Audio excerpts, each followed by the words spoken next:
हाय, very good morning. और क्या हाल चाल है आपके? तो 2019 नीट पेपर का सलूशन चल रहा है। पिछले लेक्चर में अप टू क्वेश्चन नंबर 4 देखा और उसके बाद फिर क्वेश्चन नंबर 5, 6 और 7। तो 7 का हाफ सलूशन पिछले लेक्चर में था। तो फर्स्ट जब कूलम्स लॉ अप्लाई किया तो फर्स्ट केस में जब दोनों चार्ज पार्टिकल की वैल्यू मैग्नीट्यूड में बराबर थी, लेकिन एक प्लस क्यू था और दूसरा माइनस क्यू था, तो initially force is equal to minus K Q square divided by R square. अब ए से 25% चार्ज आपने बी को दे दिया, तो 25% का मतलब है 25/100 यानी 1/4। तो अगर चार्ज Q है तो इसका 1/4 कितना हो जाएगा? Q/4। अब A ने चार्ज दिया तो पहले चार्ज था Q और माइनस हो गया Q/4, तो चार्ज कितना बचा? 3Q/4 और ये पॉजिटिव है। और दूसरे चार्ज पार्टिकल पर चार्ज शुरू में कितना था? -Q, आपने ट्रांसफर किया प्लस Q/4, तो नेट चार्ज कितना हो गया? 3/4। हेंस कूलम्स लॉ से जब F is equal to k Q1 Q2 divided by r square is equal to -9 k Q square divided by 16। अब आप जानते हो फर्स्ट केस से कि F की वैल्यू कितनी है? -K Q square by r square. So this is equal to 9F divided by 16। Hence option 1 is correct answer. क्या बात समझ में आई? अब अगर आप क्वेश्चन नंबर 8 देखें तो क्वेश्चन नंबर 8 में आपसे ये कहा जा रहा है कि एक इंक्लाइन प्लेन था, इसका एंगल 60 डिग्री है और यहां से किसी ऑब्जेक्ट को शॉर्ट करते हो यानी थ्रो करते हो, तो जो मैक्सिमम हाइट इसमें जा सकता है पार्टिकल वो डिस्टेंस कितना है? x1, और इसकी फाइनल वेलोसिटी यहां क्या हो जाती है? 0। जब इंक्लाइन प्लेन का एंगल रिड्यूस करके कम करके 30 डिग्री कर दिया जाता है, तो ये इस इंक्लाइन प्लेन पर डिस्टेंस चलता है x2 और यहाँ इसकी फाइनल वेलोसिटी क्या हो जाती है? 0। तो सिंपली क्वेश्चन ये है x1 इज टू x2 की वैल्यू क्या होगी? तो आप इक्वेशन ऑफ मोशन फॉर कितना है कि ये इंक्लाइन प्लेन पर मोशन है, तो आप जानते हो रिटार्डेशन है तो माइनस होगा, एक्सीलरेशन है तो प्लस होगा, but v square is equal to u square minus 2as। a acceleration है, as डिस्टेंस ट्रेवल है, फाइनल वेलोसिटी 0 है, तो इसलिए x1 बराबर हो जाएगा u स्क्वायर और फर्स्ट केस में एक्सीलरेशन होगा g sin 60 डिग्री, जबकि यही सेकेंड केस में एक्सीलरेशन होगा g sin 30 डिग्री। इसलिए x1 की value u square divided by g sin 60 degree और x2 की value u square g sin 30 degree. अब इनिशियल वेलोसिटी सेम है, टाइम भी बचा सकते हो, शॉर्टकट भी लगा सकते हो। x1 divided by x2 is equal to a2 divided by a1, क्योंकि इनवर्सली प्रोपोर्शनल है, इसे ऐसे आप शॉर्टकट यूज कर सकते हो। तो केवल u स्क्वायर कट जाएगा, साइन 60 डिग्री और साइन 30 डिग्री की वैल्यू रख दी, तो x1 divided by x2 is equal to 1 is to √3 और this is the correct option. ठीक है। नाउ क्वेश्चन नंबर 9, ये था मोशन ऑन इंक्लाइन प्लेन से, तो ये क्वेश्चन है कॉन्सेप्चुअल क्वेश्चन है रे ऑप्टिक्स से। किससे है? रे ऑप्टिक्स से। और किससे जुड़ा हुआ? रेनबो से। तो क्वेश्चन आपका ये है, यहां पे रॉन्ग आंसर चूज करना आपको। Find the wrong answer in the context with rainbow. तो आप जानते हो रेनबो तब बनती है suppose sun is shining in one side of sky space, then raining taking place in other side.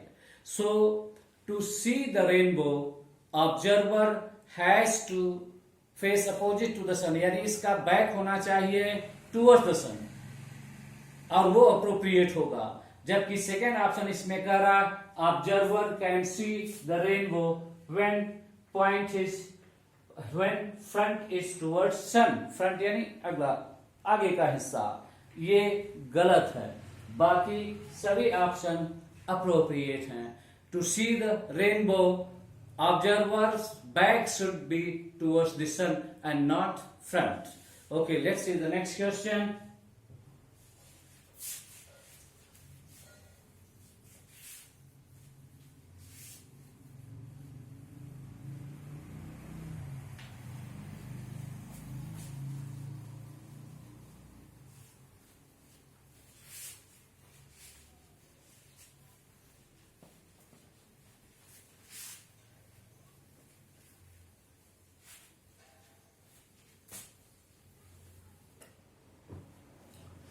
Question number 10.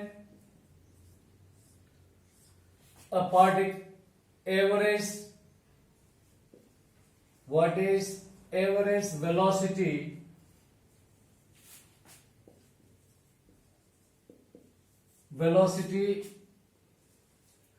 of a particle performing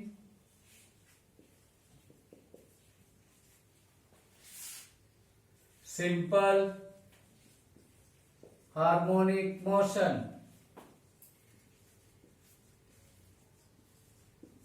और option है, first option A amplitude है, ओमेगा एंगुलर वेलोसिटी है divided by 2। Second option है ए omega square. Third option है 0 और fourth option है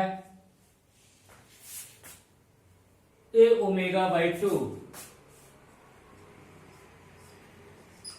तो बताएं कौन सा ऑप्शन करेक्ट होगा। यानी ये क्वेश्चन कहां से है, सिंपल हार्मोनिक मोशन से। जब आप सिंपल हार्मोनिक मोशन की बात करें तो पार्टिकल डिस्प्लेस होता है with respect to time about its mean position। ये मीन पोजीशन है।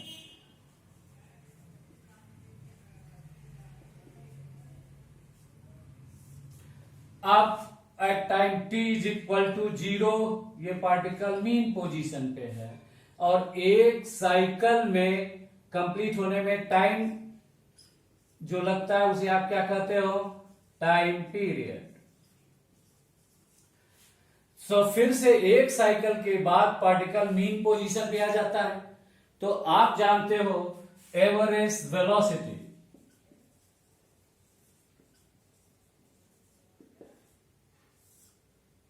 Is equal to displacement divided by time taken, और displacement x2 minus x1 divided by time period t हो जाएगा। जबकि x2 माइनस x1 0 है, और इसलिए एवरेज वेलोसिटी गोज टू 0। ए इसका एम्पलीट्यूड है और ओमेगा एंगुलर वेलोसिटी है।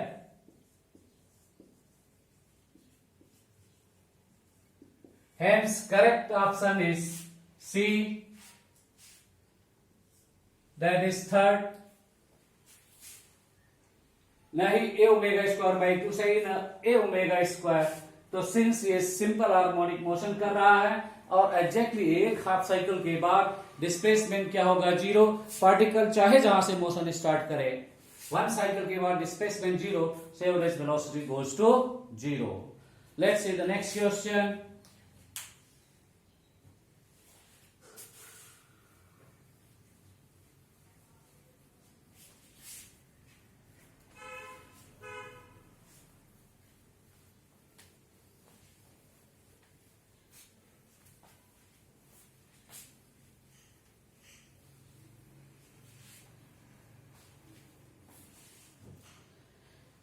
The total energy of an electron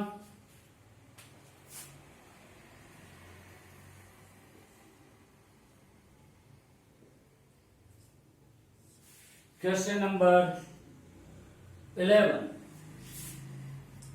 Total energy of an electron in an orbit is minus 3.4 electron volt. Then the kinetic energy and potential energy of particle is.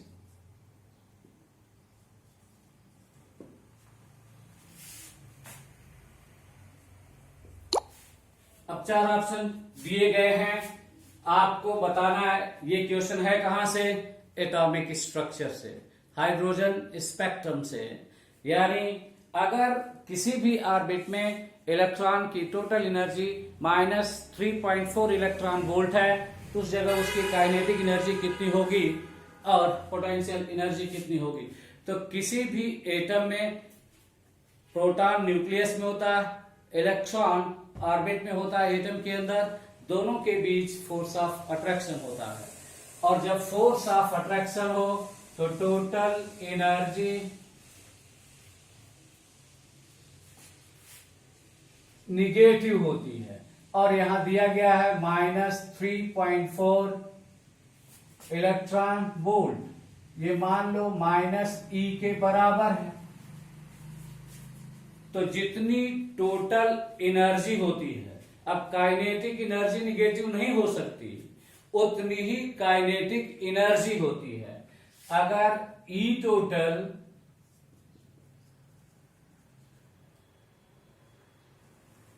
Is equal to minus E, तो kinetic energy is equal to plus E, whereas potential energy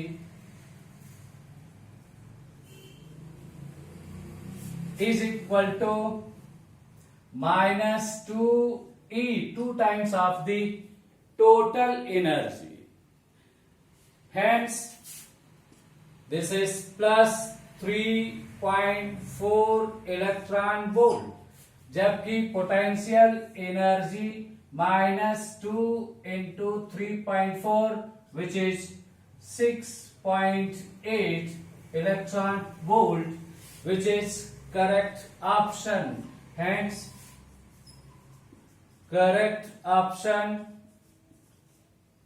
kinetic energy is equal to 3.4 electron volt and potential energy is equal to 6.8 electron volt.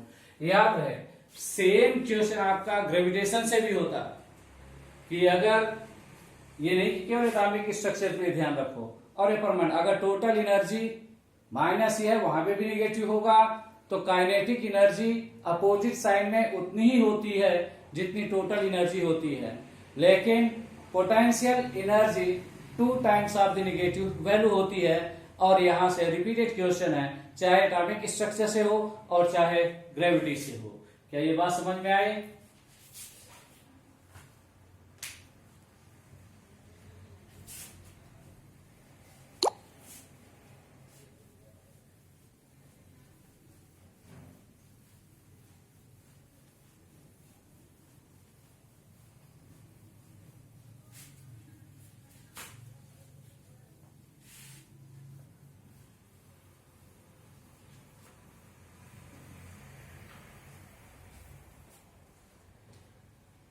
Question number 12. Point A,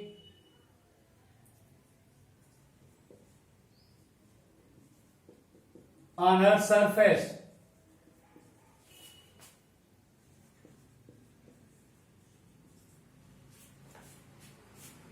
lies at a place